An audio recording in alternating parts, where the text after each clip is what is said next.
I'm Chris Barry from Communities at Work, and we're here at the Power to the People conference, which is all about building citizen-driven communities. So I'm here with Robyn Hickman. Robyn has been on stage this morning doing a presentation that's focused on how you build passionate volunteers. So building passionate volunteers is obviously an important element to community organisations. Can you tell me, how have you successfully done this? I think often people know they want to volunteer and they identify that, but they don't actually know what they want to do.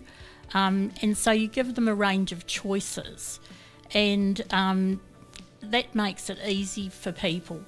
They can choose to be involved in something that's on just a personal, individual or family level or small group level. They can be involved on a casual basis for one-off events, or they can join what we call an action team that has identified objectives, and they can choose an action team that aligns with their passions. So giving volunteers choice is obviously a very important part of effective volunteering. You mentioned a lot of different types of volunteering there.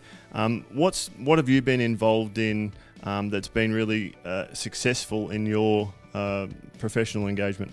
Some of our really successful initiatives that depend on people just getting on with the job that they've said they'd like to do includes Zero Rubbish, where people adopt streets and keep them litter free, and they can do that when they choose. Some individuals do things like making boomerang bags. Other people say, look, I'm a student, I'm mostly busy, but I can free myself up for your annual street party or your annual children's day. And other people again say, look, I want a regular, ongoing commitment, a group I can feel I belong to. And so they'll join our beautification team or our housing team, our arts group, and they're involved more regularly. I have to ask, what's the boomerang bag? Boomerang bags are sustainable, reusable bags that we make from recycled fabric. People can take them with their shopping from our social enterprise called The Pantry. Hopefully they return them when they come back to shop next, but we're past our 3,000th bag, so obviously lots of people like them and like to keep them. So they don't boomerang sometimes? No, they don't come back. Perhaps it's because it's New Zealand and not Australia that they don't boomerang.